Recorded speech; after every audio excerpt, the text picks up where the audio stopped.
Ada dua titik perdebatan dalam debat ini. Titik perdebatan yang pertama adalah proposal mana yang lebih baik dalam menyelesaikan masalah rasisme.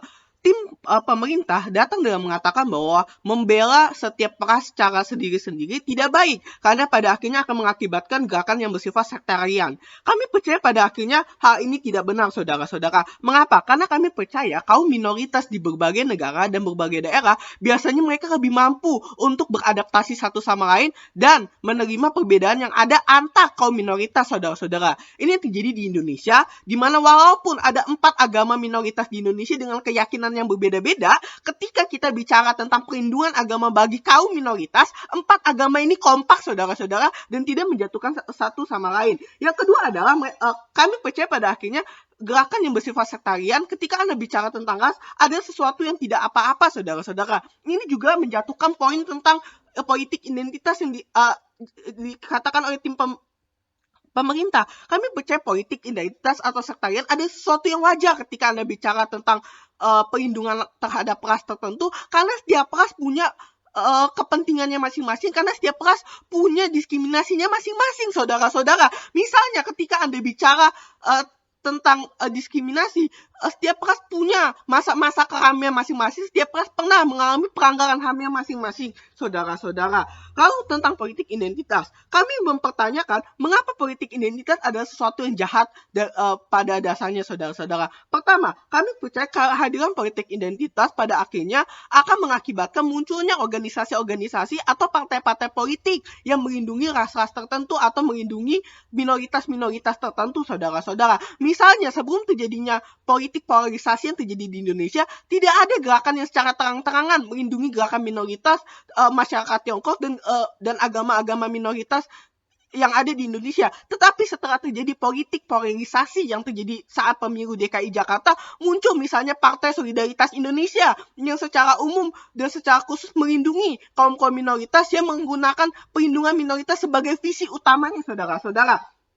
Yang kedua, kami percaya kalaupun tiba-tiba politik identitas ini kemudian menjadi toksik dan pada akhirnya merugikan ras tertentu, kami percaya ini tetap tidak apa-apa, saudara-saudara. Mengapa? Karena pada akhirnya sudah ada perlindungan yang ditawarkan oleh organisasi-organisasi yang menaungi dan melindungi gerakan minoritas ini, saudara-saudara. Misalnya, setelah terjadinya politik polarisasi yang terjadi pada pemilu DKI Jakarta, mulai bermunculan organisasi-organisasi yang secara terang-terangan mengecam gerakan-gerakan yang bersifat separatisme dan gerakan-gerakan yang bersifat mendiskriminasi agama atau ras tertentu, saudara-saudara.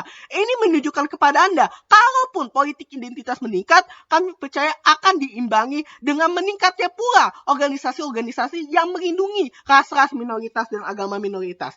Tapi yang paling penting, kami percaya pada akhirnya perlindungan minoritas penting agar saudara-saudara kita tidak melupakan adanya pelanggaran-pelanggaran HAM masa lalu. Misalnya pelanggaran HAM 98, pelanggaran HAM yang terjadi di Papua, pelanggaran HAM yang terjadi saat kerusuhan. Ampun saudara-saudara, topik-topik seperti ini akan dilupakan ketika Anda fokus kepada topik yang sangat umum seperti ekonomi, saudara-saudara. Tidak akan ada lagi orang-orang yang menyempatkan waktunya untuk mempelajari topik-topik ini ketika Anda memfokuskan semua sumber daya Anda untuk berbicara tentang ekonomi, saudara-saudara. Lalu titik perdebatan yang kedua, mana yang lebih penting untuk memperjuangkan tentang ekonomi atau tentang rasisme? Pembicara pertama dan kedua saya sudah menjelaskan mengapa di keadaan sekarang sudah ada mekanisme untuk memperjuangkan ekonomi. Mereka sudah bicara tentang bagaimana politisi seringkali berbicara ekonomi, tentang bagaimana orang-orang mengerti apa itu prinsip ekonomi, tapi mereka tidak mengerti, saudara-saudara, tentang mengapa Anda tidak boleh rasis ke orang lain, saudara-saudara. Rasisme berbeda dengan ekonomi. Ekonomi ada sesuatu yang umum di mana masyarakat semua mengerti mengapa ekonomi penting. Tetapi, saudara, untuk memahami mengapa Anda perlu menghargai orang dengan agama lain, mengapa Anda perlu menghargai orang dengan ras lain, butuh edukasi khusus, saudara-saudara. Ini berbeda dengan ekonomi, saudara-saudara. Tetapi, kalaupun mereka mengatakan, oh tidak, sekarang tidak ada orang-orang yang benar-benar berjuang untuk ekonomi.